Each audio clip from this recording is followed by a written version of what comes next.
Hey, we're back for another Pauper match. This is more for the spoiler-free stuff, so if you don't care about Pauper, then you can feel free to leave. I won't be upset. It happens. But if you enjoy Pauper, or you just want to see how Pauper's played, it's an interesting format. It's kind of fun. Actually, it's really fun. It's a very large pool, and you get to do some pretty good stuff. I'm going to keep this hand. It's good against most decks, because it can deal with control decks, and it can also be a little bit aggressive with like Young Wolf into Rancor and Hunger, depending on how the opener goes. Okay, so we're playing against Flag Bearers. For those of you who don't know, back in the day they printed these sets of cards that are Flag Bearers. The way they work is if you can target something, you must target at least one Flag Bearer. Now, that gets really bad when you are, for instance, playing a deck that has a lot of, pump spells.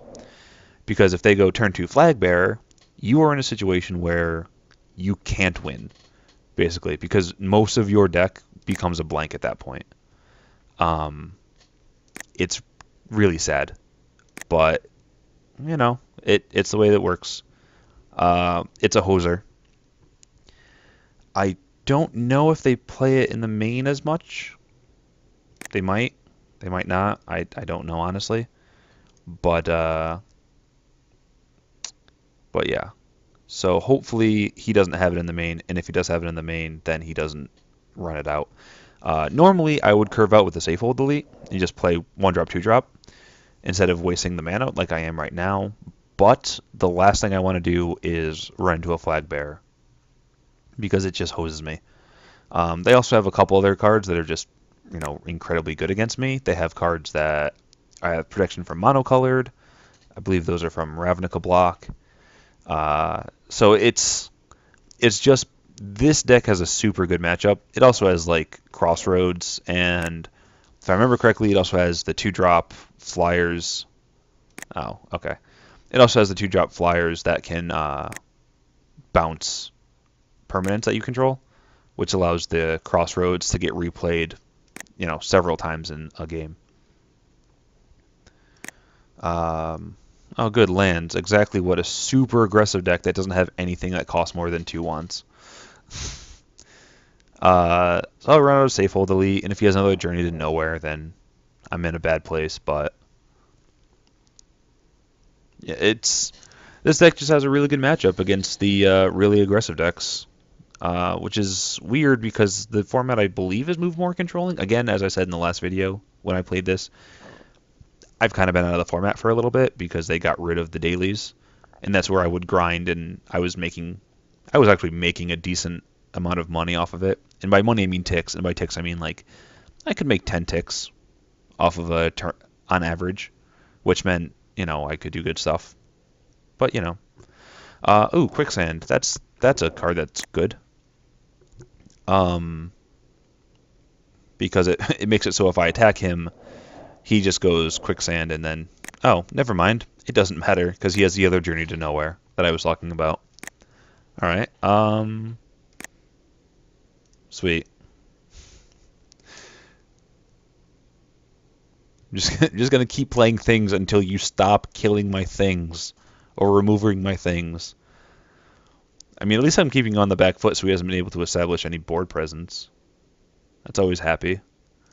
And I'll run out of land. It probably won't matter. And I'm going to keep one more land just because I have landfall spells. All right, another prisms. We can draw cards. We can hit another Journey to Nowhere. And honestly, if he kills my Young Wolf, I'm fine with it because I can just Hunger the Howl Pack it back. All right. What are you doing? Are you just showing off that you have a Bone Splitter because you have the mana? Oh my god, I don't need all these lands. He tapped his Quicksand, which is good for me because that means I get to hit him. And turn 5, he should be dead by now. This deck is super aggressive. It doesn't want to be in a situation like this. But typically, I would have had, 3 more threats than this. It's very rare to get this many because I'm running 17 land. in the deck, I think, 17 land, in a deck full of, tricks and stuff like that, because I curve out at 2. And 17 land is, in a 60 card deck, means a very low chance of something like this happening. Is he just going to pass? Oh, he's going to cycle a Secluded Step, play a land for the turn, and pass. All right. Well, I'm going to attack with this, and then I'm going to play with the Vault Scourge and Hunger the Hollow Packet, because that seems like a good plan. And then I get a 2/2 out of it, so it just basically blanks an attack step. I get the Rancor back. Be in a good spot. This has Morbid, put 3+1/+1 counters on it. So it's pretty good. So when you crack the Quicksand on it, Quicksand it for me, please. You're not? You're going to exile? Are you kidding me? I had plans. All my stuff keeps getting exiled. I'm not cool with this. Definitely not cool with this. Unmake seems good. It's probably a good card. Alright. I'm going to run this guy out and then put a Rancor on it. Maybe I can just make it so I have so much life that he can't do anything. I mean, he's flooded really, really hard. Quicksand doesn't do anything because it has flying, and it's target creature without flying.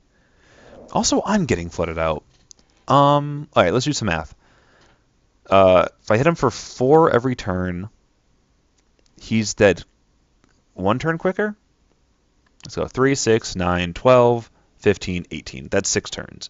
If I hit him for 4 every turn, it's 4, 8, 12, 16, and then I can kill him with the Mutagenic Growth. That's 2 turns quicker because that's only 4. So I think I'm going to attack and then Hunger the Hollow Packet. And then I'll just leave up Mutagenic Growth in case I need it, which hopefully I won't. Alright, Hunger. Or Howl. No, Hunger the Howl Pack. Howl the Hunger Pack. And then we just hope he doesn't have something here. Kidding me.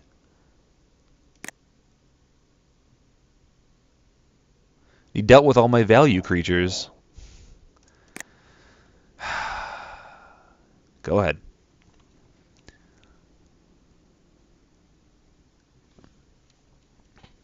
This is just a bizarre game.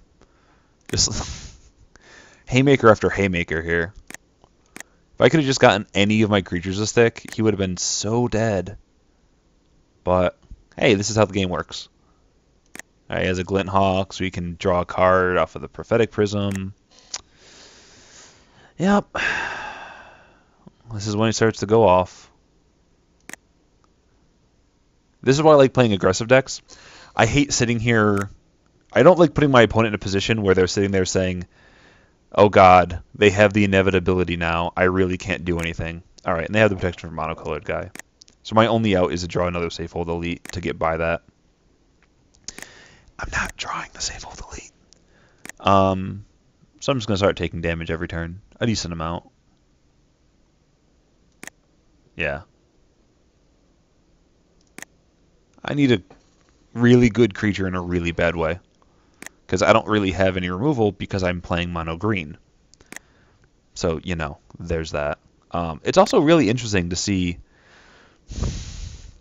a format that is incredibly monocolor driven.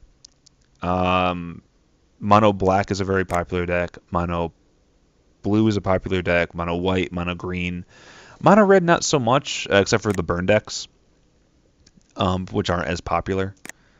And it's mostly because there's no good mana fixing, like no really good aggressive mana fixing at common and uncommon. So it's really... yeah, I'm not going to draw this out. It is really interesting to see how that works sometimes. Alright, so let's bring in these guys. They seem pretty good. He's not playing blue, so I don't need those. Ledgewalker seems good because he's got a lot of removal. Hornet Stings, Prey Pawns, and Archers aren't really good. And this is played against combo decks, and he's not a combo deck. So let's cut the Boa, because none of his removal is like, it's all sacrifice or exile. And we'll cut 2 Mutagenic Growths. Mutagenic Growth is kind of like, never mind, I was going to try to sound smart and say, oh, it's like that Card and Legacy decks that everyone plays, and then they always sideboard them out. It's probably like, I don't know. Like, I guess, is it Brainstorm or Force of Will? One of them.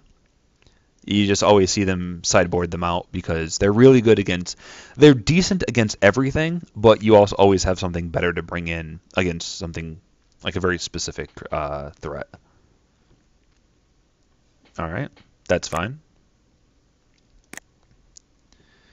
If you want to, you can feel free to quicksand my young wolf. Would you like to do it? No? Alright. Get out the X-Riff guy. And I can pump him. The one thing I can't do with him is I can't protect him from Celestial Flare if he starts exiling the rest of my guys. So hopefully I don't have to worry about that too much. Alright, he has a Prism. So he gets to draw a card. I think this is just for synergy to like, as a 2-mana cantrip. I don't think they splash much. Unless it's to take like Quicksand and make it into unmake mana. But I don't know. I think I'm just going to run out the Elite here. And just put so many threats on the board that it's going to be really difficult for him to deal with.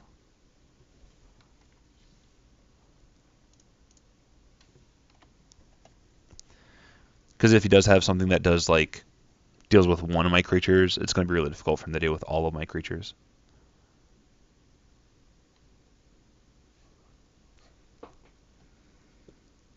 And again, I have a Hunger of the Hollow Pack, which is good against Quicksand. There is one card that he could have, which is deal 1 damage, or give all creatures that are attacking -1/-1, or all non-white creatures -1/-1. It's something like that. So I do have to play around that a little bit. Not a ton, though.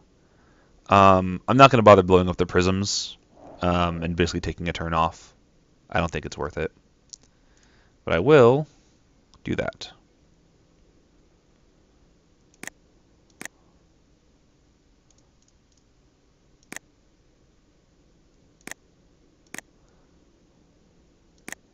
Still not going to use the quicksand.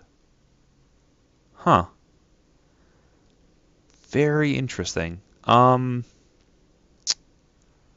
don't think I'm going to run out the young wolf because I guess it's fine. Yeah, the young wolf is fine. All my stuff comes back if it dies.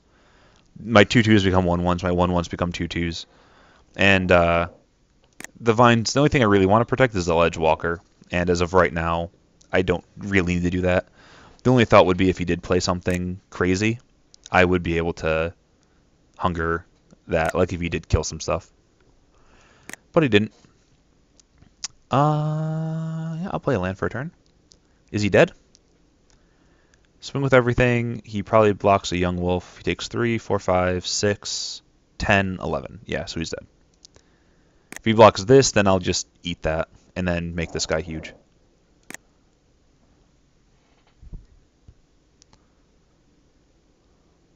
Actually, I'll probably won't even eat it. I'll just let this die.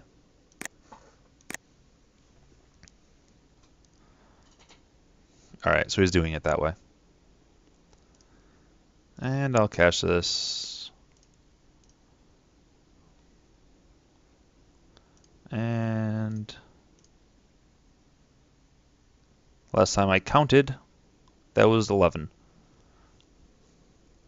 The issue now becomes if he has any free spells. He doesn't. Alright. Magic is a very old game. It's very difficult for me to keep up with all the different stuff that he could have. Oh, I'm playing 16 lands, so Now you get to see how rare that Mana Flood was from the other game. It's, it's really difficult when you're playing 16 lands to flood. Alright, so I'll go turn 1 Young Wolf, turn 2 Quirion Ranger, Bounce, and Priest. Or Skulk. There must have been a Scarstag Priest or something like that in a format recently. That's why it's in my head. Alright, so turn 1 Young Wolf, go. Next turn we can run out the Quirion Ranger, because it makes a mana for us every turn, which is good because then we can get out the thing.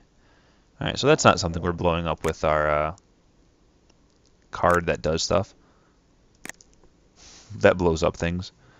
Do I want to play that out, bounce it, and Rancor? Or no, I'm going to play the Vault Scourge, I think.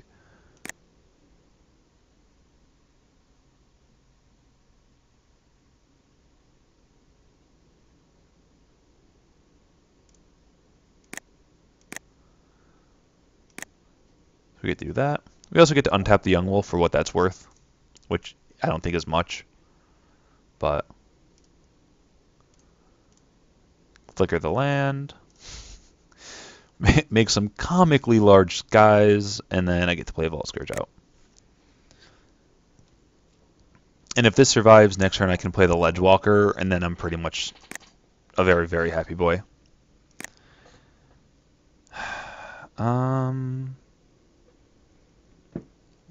Yeah, I think I'm just going to run out the Ledgewalker, because I don't think he has a way of dealing with it. So I'll untap that, bounce the land, play the land, run that out, because I just don't want it to die if he does have some kind of board wipe. If he does have a board wipe, though, I just played something into it, so I guess it doesn't matter.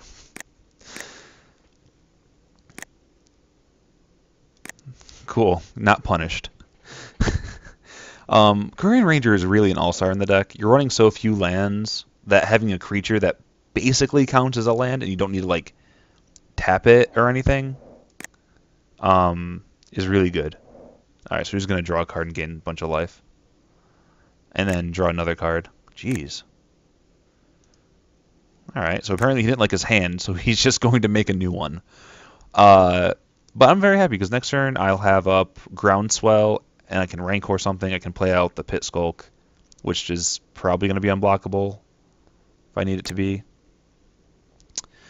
Oh, that's sad. Really? You're not going to... I'm stuck on lands. You want to kill the Quirion Ranger. Huh. Does he have other plans for the Quirion Ranger? No, he doesn't. Well, that is interesting. Well, I think I'm just going to Rancor that up, because that has Hexproof. And then I'm going to untap it, bounce the land, replay the land, and then now I can Groundswell for 1,000,000 if I need to. Like if he has something here. If he kills something, I have Hunger. Celestial Flare? You played perfectly into this. Something died this turn, so that gets 1,000,000,000 counters.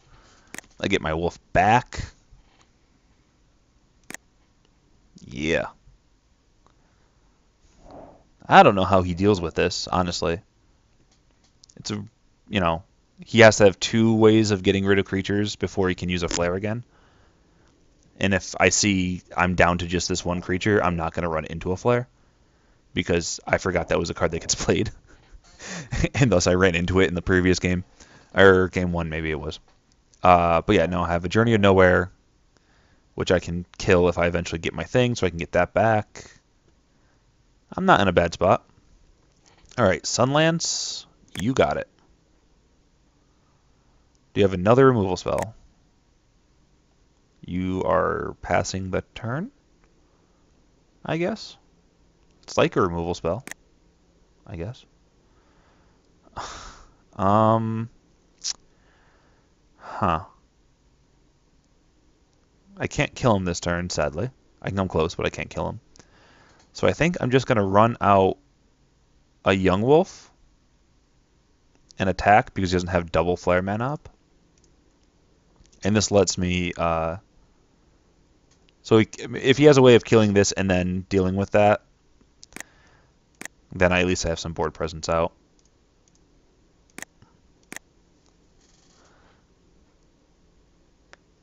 Okay.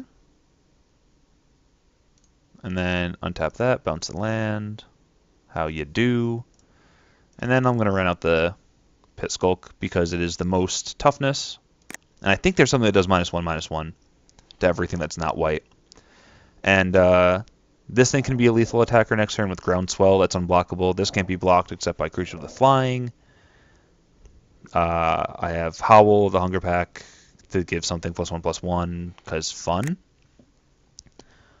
Alright, so we just played that for gain 6 life. It's always good when you see somebody doing that.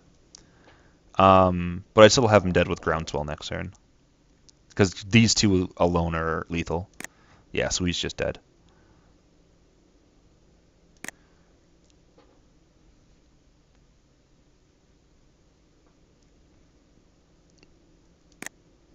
Alright. So we'll tap it, untap, bounce the land, replay the land. Then we'll Groundswell that with the floating mana. Which gives me 2 lethal attackers. Or 2 attackers that add up to lethal. Yeah. GG. Alright. Sweet. Awesome. Thank you guys for indulging in my Pauper-ness. It was nice to play it again. Haven't done it in a very long time. From my views that I've gotten in previous stuff, I posted a Pauper event really, really long time ago. People really like drafts. They like Pauper less. So I'm still learning the Born of the Gods format, and I think I realized that like Asphyxiate is a good card from the packs that I passed. I passed a lot of them. There's some decent black in the packs later on, but I definitely think if I was taking black early, I could have been a lot happier than I was with the super aggressive red-white deck. Because I found myself in a situation a lot of the time where I was on the back foot against him. Some of it was because of Mana Flutter, Mana Screw, but at the same time, I can't blame that. I should have, like, if I was in a completely different deck, it might have gone entirely differently. He wouldn't have had Ben in Black probably with a billion removal spells, but hey, I'm still trying to learn the format, and thank you guys for sticking around if you did. If you didn't, again, I don't blame you, but you're also not listening to this, so yeah, sure. Words and stuff. Have a great week, and I'll be back on Friday. Bye-bye.